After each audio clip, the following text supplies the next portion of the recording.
Unboxing अलाव करो यथ वीडियोस मज तुह सतन अख रेसिपी ती शेयर मे उम्मीद तुम वो वीडियो आखिरस तम। अस्सलामु अलैकुम वरहमतुल्लाहि वबरकातुहू। उम्मीद छम ज तुम सारी आसो बस ये सलामत। अल्लाह ताला थन तुह तह पन्निस हिफ्ज़ अमानस मज।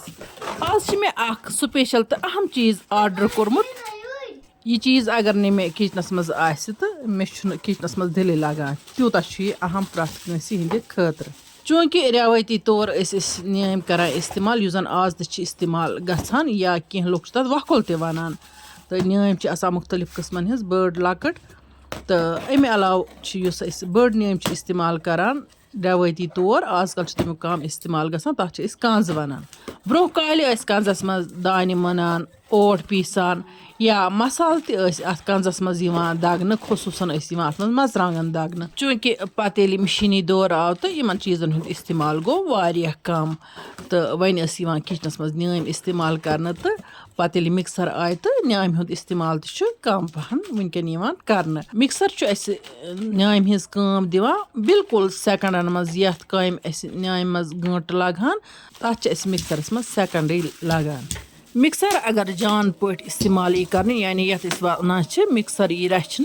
अत काफ़ी टाइम नेरान यानी कि पतमें 2-3 वरियन मज सिर्फ 2 मिक्सर करमित इस्तेमाल तिम दोनवे मे वन तम मौजूद तो वन तम गमत खराब तो कहन दोहन मे किचनस मज मिक्सर कह तो मोन दिल सठा उदास। युस मिक्सर मे आज ऑर्डर कोरमुत यथ मज मानो प्रानो मिक्सरों खत कह जान चीज़ त यानी कि तमो खत ज़्यादा फ़ायदेमंद तथ 2 जग आसान यथ दो खत ज़्यादा जग यथ मज हेको लकट लकट चीज़ पीसित यानी कि रोंग 2-4 या कहवल 2-4-5 पीसान कुन सात यानी कि 1 चमच सह हेको यथ मज पीसित या प्रान फ्राई करान पत पीसान सह हेको यथ मज मतलब लकुट लकुट आइटम उस गरस मज कह जड़ी बूटी दवा आसान कह चीज़ आसान कह चीज़ सह हेको लकटन लकटन इन मज पीसित बह हाव तह इंशाल्लाह रहमान इन डिटेल। अमे अलाव यह मिक्सर कह चटनी बनावनस मज तो टमाटर प्यूरी बनानस मज ज़रूरत लगान। बस जान तुम करो मे सवाल यह कत ओनमुत तो कतिस ओनमुत यह कत मे ओनमुत तमिच लिंक यूट्यूब किस यथ वीडियोस बन कन दिथ तो यह मे ओनमुत बाजरक निश काफ़ी सस्त यानी कि वारिया ज़्यादा सस्त तो वन वन बह रेट मज खसान मज बसान अगर रेट तम रेट निश खसम तोपट तह बाजरक निश काफ़ी सस्त तुह लगे पाने पता सर्च करो लिंक करो ओपन तुम वो पाने वनकन क्या रेट पत वो बाजरस मज क्या रेट बे सारे खुद चीज़ फ़ायदे इंसानस अगर ना पसंद यी गर अनित या अत क्या खमी बास हेको वापस कर पन पोस इन अकाउंटस मज वापस। तुम वो ये मिक्सरस लकट लकट जार यमन सारे अलग अलग डकना इन सारे मज इस्तेमाल कर यानी कि ये सात यस जारस डकना जरूरत तम सात सह डकन लागोस डकन अत युथ यथ बड़िस मिक्सरस एडजस्ट कर तम सात अत मज कह चीज़ पीसन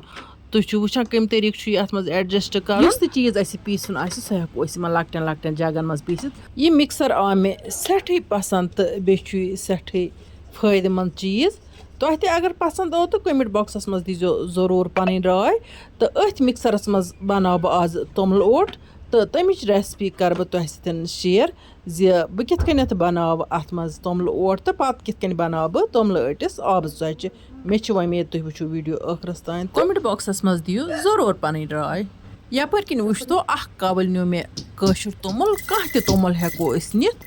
अत मज पीसन बापत ये आब ज़ोचि बनावो चूँकि गरी पन कशर तोमल तो इसलिए बनावो कशर तोमल आब ज़ोट युस जन सठी मज़ेदार बनान। कशर तोमल अलाव अगर तुम बदल कह तोमल तथ हेको बनत वन गो कशर तोमल ज़ोट सठी मीठ गसान इतिस कालस गो यपर किन ओट तैयार मिक्सरस मज। मिक्सर किस यूजस मज कह चीज़न हूँ ख्याल पेवान थवन तम टिप्स कर बह तुह सतन शेयर यम सात तोमल मिक्सर एकदम तेज तेज चलावन कह कम ज्यादा कर चलावन यह मिक्सर यथ मिक्सरस मज कह चीज़ पीसान अचानक मिक्सर गसान तम सात गत बटन अत प्रेस कर तो अम पत ग मिक्सर बे चलावन यह बे चलान बिजाती सेफ्टी खतर ताकि मोटर दज न अत कह अमे अलावा वुचो तुम चॉपिंग बोर्डस कित कन उस चिपक्यामुत इथे कन काउंटरस पे चिपकान यानी कि यह हेक काउंटर पे खर चलित कह कुन वक्त कह चीज खर चलान तो पे फुटान यपर कन वुचान तुम ऐठन फिर मे ये बानस मज अजवाइन तो जिरिच चुटकी त्र मे अत सतन तो अमे अलावा त्रा बह अत नुन रचना तो यह ओट रलाव बह बिल्कुल असल पे यपर कन मे ये नार मज ओनमुत नीम गरम आब ये जन पे सकुशन आब वन यह सकुशन आब त्रा बह अत ऐटिस बे वन तुम बह ये खास कत जी ओट ये आब चोट बनावान यह ओट गि फोर फोर आसन आज हो मे तुम मिक्सरस मज कित कन हेको आराम सान यह ऐठ बनाई नत मशीन पे यह ओट पीसित अनान या बाजरस मज तुन आसान वन गो ईतिस कालस बाजार दौर तीतिस कालस मिक्सरस मज निवान ऐड पाव वन गो अगर अत षच बनाने अत षचन खतर डिफरेंट तरीके ओट बनाना सह कर बह तुम इंशाल्लाह रहमान आइंद तुम सतन शेयर ये वुचतो तुम ये तरीके ऐठन तैयार करें अत कचा आबन त्रावन ति वन बह तुम ये न गि ज्यादा मोट गुन तो न गि ज्यादा तोन गसन गोडनेथ ये आब हन रलावो अम पत अत पत ढकन दिथ थवन तीतिस कालस बाकी तैयारी करो अम पत अत आसान यह आब हन बे त्रावन तिकाज यह इतिस कालस ओट मट्योमुत तो गोडनेथ यह आसान बिल्कुल मिकदारस मज तैयार करुन यपर किन वुचतो तुम वन मे षच बनाने तो ओट हना मट्योमुत पहनत तो अत कर बह अत बे आब फिरहन ऐड कम आब फिरहन तो अम पत बनावोस वन षच तुम वुचतो वन ये कित कन बना बह षच अत ऐटिस षच बनाने बिल्कुल आसान लक्चि लक्चि कोर जन कुकिंग हेचान तिम तन ट्राई तो आराम सान बनतन यम षच चूँकि यम जन ये चोट बनानस मज ट्रेन तिमन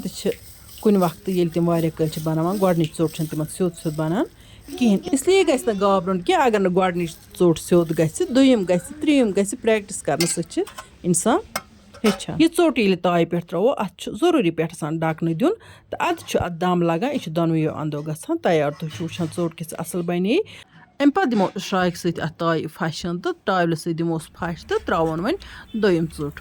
क्योंकि कमेंट बॉक्सन मज मे वारियो व्यूरो सवाल कर्मित तो मे नुस्ख मंगमित यमन कशीर जामात वनान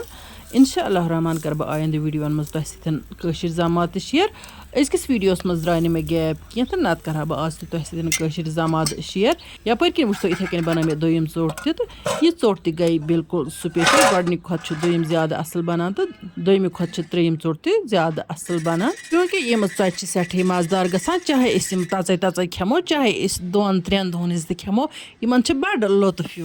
तो मे यम षच सठे पसंद यन बह तिम सारे व्यूवरन हूँ तह दिल शुक्रिया अदा करान यम माने वीडियो वुचित बाकियन पन्न सतन शेयर करान तो जान जान कमेंट लिखित जायकाज कश्मीरी किचनस लोल बरान अल्लाह ताला बरन तुह सारे लोल तो यम कह बे औलाद तिम वन औलाद दुआ कर तो दुआ मुसलमान सुंद हथियार प्रत कस पज अकिस दुआ कर अल्लाह ताला करें तिमन सारे औलाद अता यम वनुक ताम बे औलाद रूदमित तो यमन अल्लाह ताला औलाद अता कर्मित तिमन लसन रच करें सान नौजवान कोरन क्यों लड़कन पन्निस हिफाजतस तल रटनक अल्लाह ताला तो उम्र बरकत करनक कामयाबी दीनक सेहत थनक ताकि मालिस माज दिल तह फलान